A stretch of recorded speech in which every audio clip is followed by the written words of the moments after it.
मोक्षमार्गस्य नेतारं भेत्तारं कर्मभूभृतां ज्ञातारं विश्वतत्त्वानां वन्दे तद्गुणलब्धये। हम सब लोग सूत्र नंबर 11 का उच्चारण करेंगे। आप सब लोग अपनी जिनवाणी में चतुर्थ अध्याय का 11वां नंबर सूत्र निकाल लें। वयंतरः किन्नर किम पुरुष महोरग गंधर्व यक्ष राक्षस भूत पिशाचः।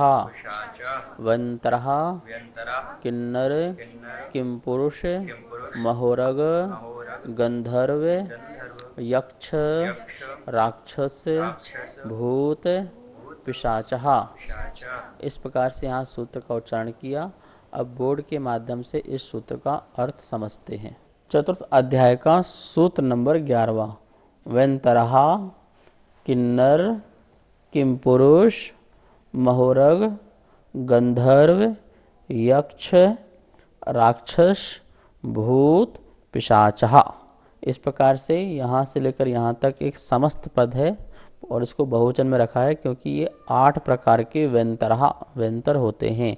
व्यंतर जाति जो देव हैं वो 8 प्रकार के होते हैं। इनके अंदर भी भेद प्रभेद होते हैं, जैसे किन्नर किम पुरुष आदि 10-10 प्रकार के होते हैं और उनमें भी भेद प्रभेद बहुत होते हैं। तो इस प्रकार से तो व्यंतर जो जाति के देव हैं वो 8 प्रकार के हैं।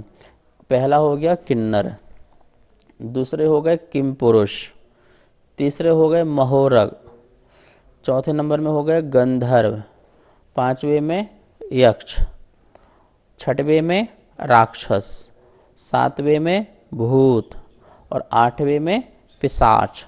इस प्रकार से किन्नर किमपुरुष महोरग गंधर्व यक्ष राक्षस भूत और पिशाच ये 8 प्रकार के व्यंतर जाति के देव होते हैं।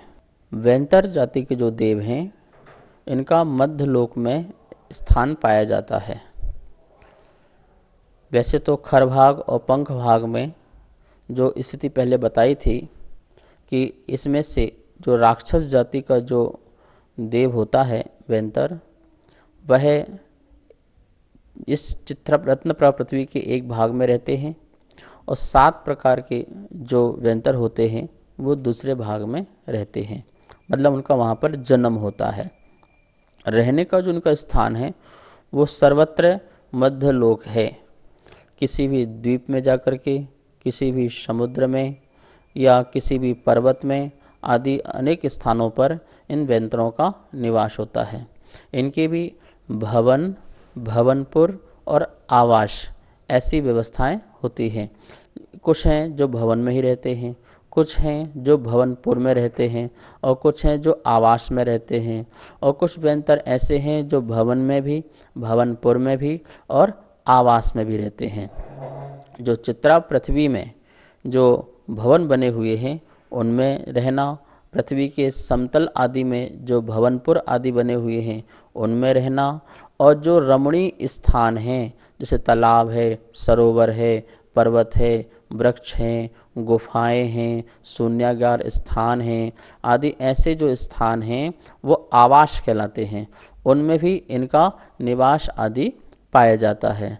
तो व्यंतर जाति के जो देव हैं वो यत्र तत्र सर्वत्र मध्य लोक में कहीं भी विचरण कर सकते हैं और कहीं भी अपना निवास स्थान बना सकते हैं या वहाँ पर रह सकते हैं।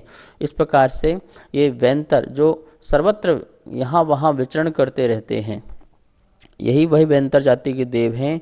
जब तीर्थंकरों की जन्म की सूचना देने के लिए इनके यहाँ भेरियाँ स्वमेव ही बजने लगती हैं।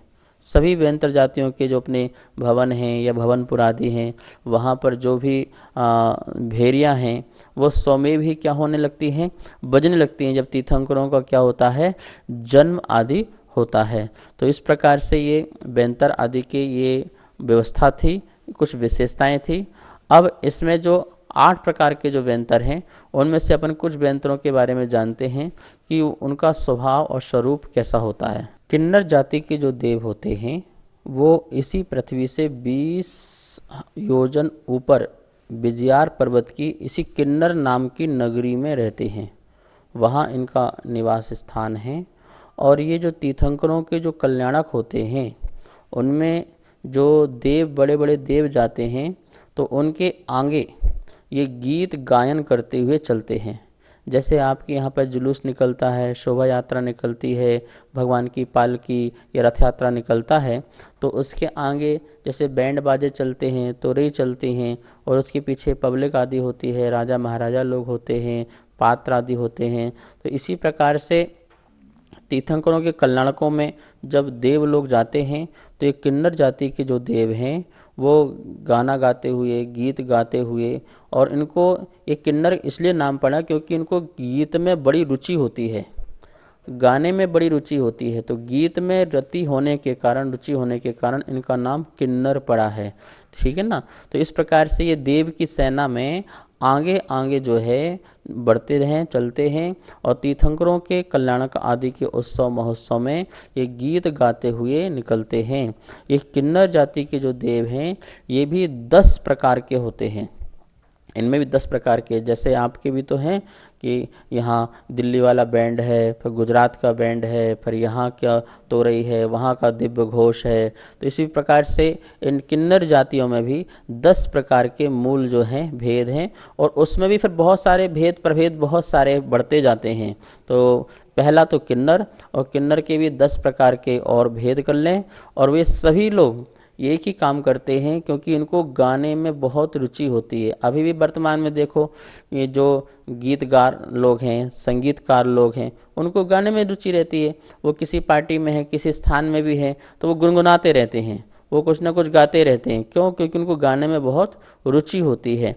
तो इसी प्रकार से जो किन्नर जाति का जो बैंतर होता है वो बहुत ही गीत आदि में रति रखता है, इसलिए वो किन्नर जाति का वेंतर कहलाता है। दूसरे किम पुरुष नाम के वेंतर देव रहते हैं, और धवला में इसका आया हुआ है, जो प्रायः मैथुन में रुचि रखते हैं, काम सेवन में रुचि रखते हैं।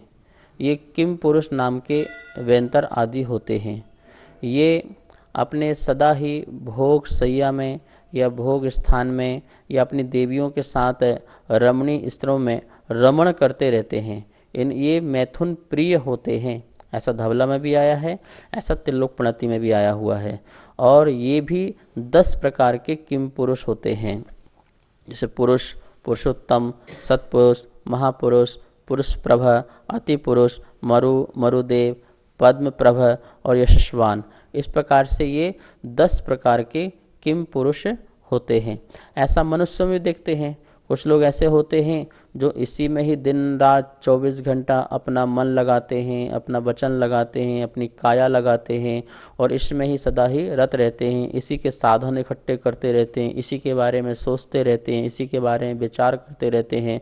ऐसे ही वेंतर जाति में भी जो किम पुरुष नाम के जो ये देव होते हैं वो इसी प्रकार से मैथुन आदि में ही अपना समय व्यतीत करते हैं, और इसी में ही अपना विचार आदि करते रहते हैं। इनको प्रिय है काम सेवन, और ये काम सेवन अपनी देवियों के साथ तो करते ही करते हैं।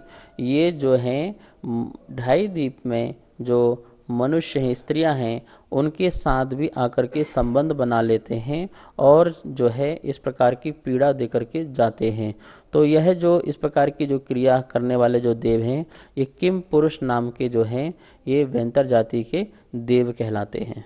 नमोस्तु आचार्य श्री, हमने सुना है कि ये वेंतर जाति के जो देव होते हैं वो मांस चढ़ाने से, शराब चढ़ाने से प्रसन्न होते हैं। तो क्या ये करने से ये प्रसन्न होते हैं?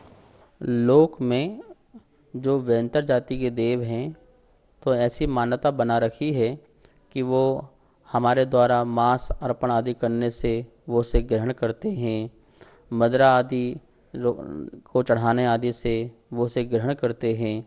तो इस प्रकार की बहुत सारी खोटी मान्यताएं हैं। ध्यान रखना, कोई भी देवी देवता जो हैं वो इन अपवित्र वस्तुओं को तो छोड़ो, पवित्र वस्तुओं को भी ग्रहण नहीं करते हैं। कोई भी देवी देवता इन बुरी वस्तुओं को ग्रहण नहीं करते हैं, और ना ही अच्छी वस्तुओं को ग्रहण करते हैं। वो तो आप हमारी जो है कल्पना है, हमारी जो संतुष्टि है, हम इस प्रकार से कल्पनाएं करके सोचते हैं कि इनको चढ़ाने से उनका पेट भर जाता है, वो प्रसन्न हो जाते हैं। जो देव हैं वो तो स्वयं व्यक्तिगत शरीर के धारी हैं, उनका शरीर भी कितना शुद्ध है, धातु उपधातु से रहित है। और दूसरी बात, वो अमृत का पान करते हैं। वो किसी प्रकार के तुम्हारे संसार के भोग विषय जो हैं, जो भोजन आदि है, चाहे वो मांसाहारी हो चाहे वो शाकाहारी हो, वो किसी को भी ग्रहण नहीं करते हैं। क्यों? क्योंकि वो अमृत का ही सदा क्या करते हैं? पान करते हैं। तो उन्हें इन चीज़ों की किसी प्रकार की आवश्यकता नहीं होती है। तो हमें कभी भी देवी देवताओं को अपवित्र वस्तुओं का ये है भेंट नहीं करना चाहिए। अब आप बोलेंगे आपके शासन देवी देवता जो होते हैं मंदिर के, उनके लिए तो आप फल फूल आदि अर्पण करते हैं, श्रृंगार आदि अर्पण करते हैं। तो पवित्र वस्तु जो हैं हम अपनी खुशी के लिए, हम अपने आनंद के लिए किसी साधर्मी को भेंट करते हैं। ऐसे ही शासन देवी देवताओं के लिए भी फल फूल या जिस प्रकार से वस्त्र आदि है, श्रृंगार आदि है, वो अर्पण करते हैं, वो भी पवित्र वस्तु। लेकिन आपकी मान्यता में ये भी ध्यान रखना, वो उसे ग्रहण करते हैं, वो उसे यूज करते हैं, ऐसा कोई बात नहीं है। वो अपने देवों का जो वैभव है, जो देवों की व्यवस्थाएं हैं, उसी का ही उपभोग और उपभोग करते हैं, ना कि हमारी वस्तुओं का। और कभी भी ऐसी झूठी मान्यता, मिथ्या मान्यता मन में मत रखना कि ये इसे ग्रहण करके प्रसन्न और सुखी होते हैं।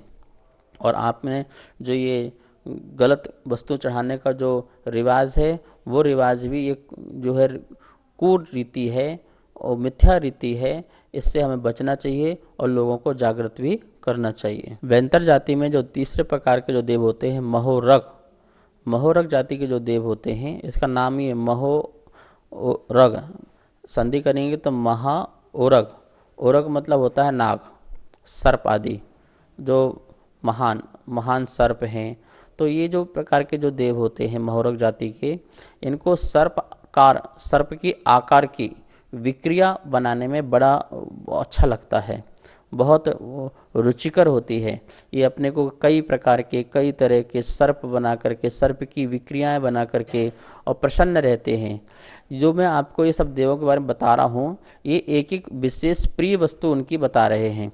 वैसे तो वो बहुत प्रकार के कार्य करते हैं, लेकिन जो उनमें रुचिकर है, उनकी रुचिकर कैसी है? महोरग जाति देवों की सर्पाकार की विक्रिया बना करके प्रसन्न रहते हैं, खुश रहते हैं। जैसे कोई बालक होते हैं, तो कोई कोई बालक ऐसा होता है उसको गाड़ी चलाना अच्छा लगता है, कोई बालक ऐसा होता है नहीं वो गुड्डा गुड्डी उसको अच्छा लगता है, कोई बालक ऐसा होता है कि उसे कपड़े पहनने अच्छे लगते हैं। करता तो बहुत सारे काम करता है, लेकिन एक चीज़ में कोई विशेष उसकी रुचि होती है। ऐसी महोरग जाति के जो देव हैं, उनमें भी उनको सर्पाकार की अपनी आकृति बनाने में, विक्रिया बनाने में वो बहुत ही अच्छा उनको महसूस होता है। इसलिए यह महोरग नाम जाति के देव होते हैं। और यह भी 10 प्रकार के होते हैं। भुजग, भुजंगशाली, महातनु, अतिकाय, स्कंदशाली, मनोहर, असनिजव, महेश्वर, गंभीर और प्रियदर्शन, ऐसा तिल्लोपनति में ये 10 प्रकार के महोरग जाति के देवों का स्वरूप आया हुआ है। वैंतर जाति में एक गंधर्व देव होते हैं। और गंधर्व देव क्या करते हैं? इनका गाना बजाने का काम होता है। इंद्र आदि की जो सभा है, बड़े बड़े देव हैं, उनके वहाँ पर जो गायन का काम करते हैं, गीत गाने का काम करते हैं, बजाने का काम करते हैं, मनोरंजन का काम करते हैं, वो गंधर्व जाति के देव कहलाते हैं। आपने कभी कभी सुना होगा मंदिरों में भी क्या बोलते कि ढोलक की आवाज़ आ रही है, घुंघरू की आवाज़ आ रही है, गीतों की आवाज़ आ रही है। ये सभी जो है गंधर्व जाति के देव होते हैं, जो इस प्रकार से भगवान के सामने भी आके भक्ति करते हैं। इंद्र आदि जो बड़े बड़े देव हैं, उनके यहाँ सभा में भी जाकर के गायन आदि का कार्य करते हैं। ये जो हैं गंधर्व जाति के देव होते हैं। ये भी 10 प्रकार के जो हैं गंधर्व जाति के देव होते हैं। पहला है हाहा, दूसरा हुहु, तीसरा नारद, चौथा तुम्बरु, पांचवा वासक, छठवा कदम्ब, सातवां महास्वर, आठवां गीतरति, नौवां गीत यश और 10वां व्रजवान। इस प्रकार से ये गंधर्व जाति के भी जो हैं ये 10 प्रकार के जो हैं भेद पाए जाते हैं। वर्तमान में भी हम देखते हैं कि अभी मंदिरों में गंधर्व लोग आते हैं। हमने कई मंदिरों में देखा 10 लक्षण पर्व में वो मंदिरों के बाहर आके बैठ जाते हैं अपना हारमोनियम लेकर के और क्या बोलते हैं कि ढोलक लेकर के, और वो बजाते रहते हैं, गाते रहते हैं। वो लोग आते रहते हैं, जाते रहते हैं, अपनी दान दक्षिणा भी देते रहते हैं। तो इस प्रकार से ये गंधर्व लोग कहलाते हैं। ऐसे ही देवों में भी, बैंतर जाति के देवों में जो गंधर्व है, जो विशेष रुचि रखता है और उनका यह कार्य है कि बड़ी बड़ी सभाओं में जाकर के वहाँ पर गायन प्रस्तुत करना, अपना गीत कला आदि की प्रस्तुति दिखाना और उस प्रकार से स्वयं प्रसन्न होना, दूसरों को भी प्रसन्न रखना, या भगवान के मंदिर आदि जिनालय में आदि जाकर के जिन भक्ति आदि करना गीत आदि के माध्यम से। तो इस प्रकार से ये गंधर्व जाति के बैंतर देव होते हैं। बैंतर जाति में एक यक्ष नाम करके देव होते हैं। ये यक्ष जो हैं, आचार्यों ने लिखा है धवला पुस्तक आदि में कि ये लोभ प्रवृत्ति वाले होते हैं। जो यक्ष हैं अति लोभ प्रवृत्ति रखते हैं, वो यक्ष देव होते हैं। और इसलिए इनको व्यवस्था दी जाती है भंडागार की। जो भंडार स्थान हैं उनको, उनकी रक्षा करने का दायित्व जो है ये यक्ष देव को दिया जाता है। जितने भी बड़े बड़े देव हैं उनके भंडार गृह होते हैं जहाँ वो जा सकते हैं, ये ध्यान रखना। तो वो उनके जो भंडार गृह हैं उनकी रक्षा करने का जो दायित्व होता है वो यक्ष देव को होता है।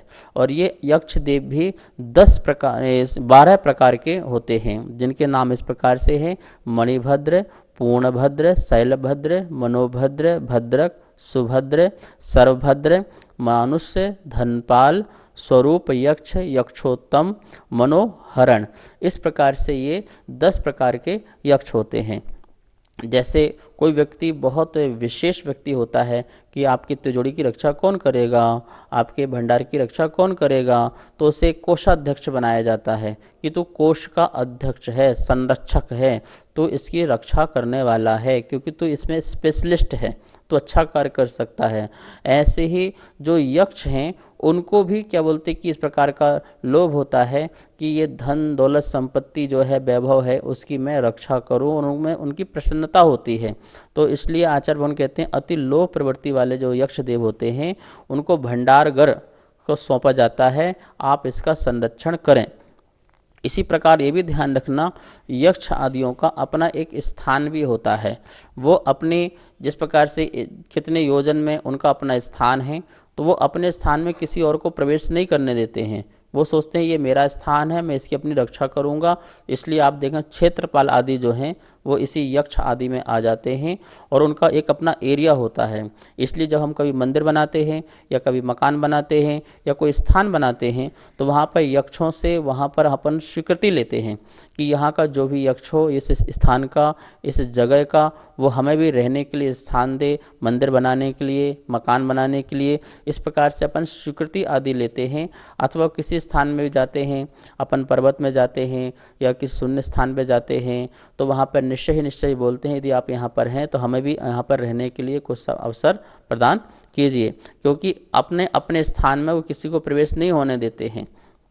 यदि अपन उनसे किसी प्रकार से प्रवेश ना मांगो तो वो हम पर कभी कभी हावी भी हो जाते हैं, हमारा नुकसान भी पहुंचाते हैं, और वो इस प्रकार से उन्हें गुस्सा आदि भी आ जाता है, क्रोध आदि भी आ जाता है, जिससे हमारा नुकसान आदि भी हो जाता है।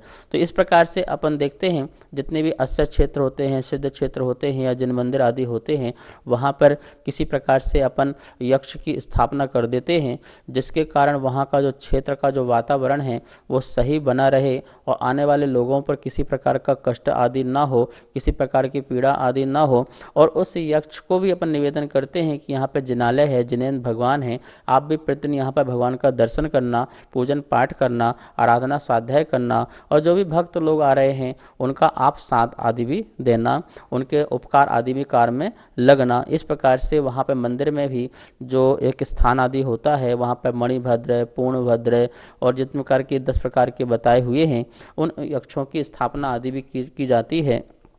ऐसा प्रतिष्ठा पाठ आदि आदि ग्रंथों में मिलता है। तो हम इस प्रकार से यक्षों की व्यवस्था यही समझें कि वो लोभ प्रवृत्ति के होते हैं, और उनके लोभ में कोई बाधा पहुंचाएगा तो वो कहीं ना कहीं उनका क्रोध रूप स्वरूप हो जाता है। तो ये यक्ष जो 12 प्रकार के जो यहाँ पर यक्ष बताए हैं, उनमें से किसी प्रकार के यक्ष कहीं कहीं विराजमान होते हैं तो हमें उनसे स्वीकृति आदि अपने रहने के लिए जरूर लेना चाहिए। नमोस्तु आचार्य श्री।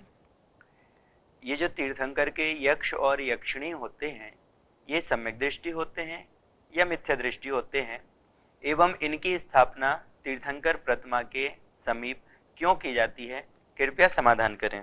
मंदिर जी में भगवान की प्रतिमा के साथ जो यक्ष और यक्षिणी होती हैं वो नियम से सम्यक दृष्टि होती हैं। एक बात जरूर ध्यान रखना, भवनित्रक, भवनवासी, व्यंतर और ज्योतिष, इनमें जो जन्म होता है वो तो नियम से मिथ्या सहित ही जन्म होता है, लेकिन वो अपने अंतर मुहूर्त में ही सम्यक को प्राप्त कर सकते हैं। जन्म के बाद वो सम्यक दर्शन को प्राप्त कर सकते हैं और सम्यक दृष्टि बने रह सकते हैं। यक्ष और यक्षिणी जो हैं, जो पुराणों में भी आता है, त्रिलोकप्रणति आदि में भी आता है, प्रत्येक तीर्थंकरों की एक यक्ष और एक यक्षिणी होती है। वो किसके लिए होती है? तीर्थंकरों की रक्षा करने के लिए नहीं होती है। ये एक वैभव है, यह परिकर है जो तीर्थंकरों का होता है। ये पुण्य प्रगति है, जिस पुण्य प्रगति के कारण सभी देवी देवताओं का अपना अपना कार्य तीर्थंकरों की सेवा में रहता है। गर्भ में आने के पहले और मोक्ष तक जाने के बाद तक जो इनका अपना कार्य चलता रहता है। और इसी प्रकार से जो आकृतिम चैत्यालय हैं, उनमें भी इसी प्रकार की व्यवस्था है कि वहाँ भी यक्ष और यक्षिणी जो हैं भगवान के पास साक्षात रूप से वहाँ पर विराजमान रहते हैं। और यहाँ पर अपन उनकी प्रतिमा भगवान की जैसे बनाई है, इसी प्रकार से यहाँ भी यक्ष और यक्षिणियों की प्रतिमा बना करके कि जो यहाँ का जो क्षेत्र है, यहाँ पर आने वाले जो लोग हैं, उनके लिए भी सहयोग मिले, उनका भी उपकार हो आदि, धर्म प्रभावना आदि हो, इस कार्य हेतु इनकी भी स्थापना भगवान के साथ की जाती है। पूजनी अपूजनी की यहाँ कोई बात नहीं चल रही है। पूजनी तो बीतरागी भगवान ही हैं जिनकी पूजा की जाती है। पंच परमेष्टि में जो पंच परमेष्टि भगवान हैं, अरहंत सिद्ध आचार्य उपाध्याय साधु, वो बीतरागी हैं और उनकी यहाँ पूजा आदि होती है। यक्ष और यक्षिणियों का यथा योग उनका जो जय जिनेन्द्र आदि यथा योग जो उनके लिए अपन सप्रेंड भेंट आदि उपहार आदि भेंट करते हैं, वो एक अलग व्यवस्था है समर्पयामी की।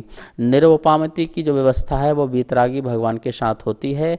ग्रहण की जो व्यवस्था होती है वो हमारे शासन देवी देवता जो सम्यक दृष्टि हैं, धर्मात्मा हैं, धर्मात्माओं का साथ देते हैं, उनके लिए हुआ करती है। यह व्यवस्था अनवरत रूप से अभी तक चली आ रही है और यही समीचीन व्यवस्था आगे भी चलना चाहिए। व्यंतर जाति में एक राक्षस जाति के देव होते हैं। इनका जो स्वभाव है, इनकी जो रुचि है, भीषण रूप विक्रिया बनाने में इनको बहुत प्रकार की रुचि होती है। अनेक प्रकार के महाभयानक प्रकार के रूप बनाना, अपने अंग बनाना जिससे वो विकरालता दिखाई दें। तो इस प्रकार से विकराल रूप बनाने की जो उनके अंदर रुचि होती है वो इस प्रकार के स्वभावी होते हैं। तो जैसे चेहरा बड़ा बना लेना और बड़े बड़े विकराल रूप, भयानक रूप, डरावना रूप बना लेना, इस प्रकार से वो ये ऐसे ही हैं देव, ऐसा नहीं है। देव तो बहुत सुंदर हैं, बहुत अच्छे हैं, लेकिन इनकी रुचि ऐसी है, इनकी रुचि ऐसी है तो अपनी विक्रिया भी इस प्रकार से वो करते रहते हैं, बनाते रहते हैं। तो इस प्रकार से ये राक्षस जाति के देव होते हैं। ऐसे ही भूत जाति के भी देव होते हैं और ऐसे ही पिशाच जाति के भी देव होते हैं, जिनमें इन्हीं में ही रुचिकर होती है। इन्हीं प्रकार के ऐसे कार्य करने में, विकराल भयानक रूप आदि बनाने में इनको बड़ा आनंद आता है। डरने और डरवाने में और लोगों को डराने में इनको बड़ा आनंद भी आता है। इस प्रकार से राक्षस, भूत और पिशाच। राक्षस में जो है वो 7 प्रकार के होते हैं। भीम, महाभीम, विघ्न विनायक, उदक राक्षस और राक्षस और ब्रह्म राक्षस। इस प्रकार से ये 7 प्रकार के राक्षस देव होते हैं। और भूत में भी जो 7 प्रकार के देव होते हैं, स्वरूप, प्रतिरूप, भूतोत्तम, प्रतिभूत, महाभूत, प्रतिच्छन्न और आकाशभूत। इसी प्रकार से जो 14 प्रकार के जो हैं पिशाच होते हैं, कुष्मांड, यक्ष, राक्षस, संबोह, तारक, असुचि, काल, महाकाल, सुचि, सतालक, देह महादेह तूषणिक प्रवचन, इस प्रकार से तिल्लोपनति में इनके भेद प्रभेद इस प्रकार से पाए जाते हैं। इन 8 प्रकार के जो देव आदि हैं इनका अपना रंग रूप भी आदि होता है, किसी का श्याम वर्ण है, किसी का कृष्ण वर्ण है, किसी का स्वर्ण वर्ण है। इन्हें हमें आगम ग्रंथों से जानना चाहिए। और भी इनके बारे में जो विशेषताएं हैं उनके बारे में आप आगम से पढ़ें, अथवा कल जो क्लास चलेगी उसमें जो कुछ भी थोड़ा बहुत और इनका वर्णन होगा, जैसे इनकी जगन आयु, इनकी उत्कृष्ट आयु, इनकी अवगाहना, तो इस प्रकार से जो और भी इनका जो शक्ति, कितनी इनकी बल है, कितनी शक्ति है, तो इनके बारे में अपन कल विशेष रूप से क्लास में इनकी चर्चाएं करेंगे। 8 प्रकार के जो व्यंतर आदि देव आपको बताए हैं। आप सभी लोग स्वाध्याय प्रतिदिन सुन रहे हैं और आपके मन में कई जिज्ञासाएं प्रकट होती हैं। आप उन प्रश्नों को आगम धारा शंका समाधान जो जिनवाणी स्थिति के बाद चलती है, आप कंटिन्यू से देखिए और कोई भी आपके मन में शंका हो, जिज्ञासा हो, उसे पहुंचाइए। भैया जी का नीचे नंबर चलता है, आपका समाधान उचित रूप से दिया जाएगा। और इस आगम धारा शंका समाधान को जरूर देखें, यह जो समाधान है आगम के अनुकूल है। जा वाणी के ज्ञान से सूझे लोकालो, सो वाणी मस्तक धरो सदा देत होंधो। हे जिन वाणी भारती तोहि जपो दिन रैन, जो तेरे शरणा धरे सो पावे सुख चैन। सभी को बहुत बहुत मंगल आशीर्वाद। सभी को सादर जय जिनेन्द्र। हमारे पास तत्वार्थ सूत्र के प्रथम अध्याय की पुस्तक छपकर आ चुकी है, जिसमें चित्रों और स्लाइडों के माध्यम से सरलीकरण करके अर्थ समझाया हुआ है, जो आचार्य श्री के श्रीमुख से समझाया गया है। और जो भी महानुभाव इस तत्वार्थ सूत्र की प्रथम अध्याय की पुस्तक को मंगवाना चाहते हैं एवं द्वितीय एवं तृतीय अध्याय की पुस्तकों को छपवाना चाहते हैं, वो नीचे दिए गए नंबर पर संपर्क करें। एवं जो भी पुण्यार्जक बनना चाहते हैं वो भी नीचे दिए गए नंबरों पर संपर्क करें। धन्यवाद। जय जिनेन्द्र।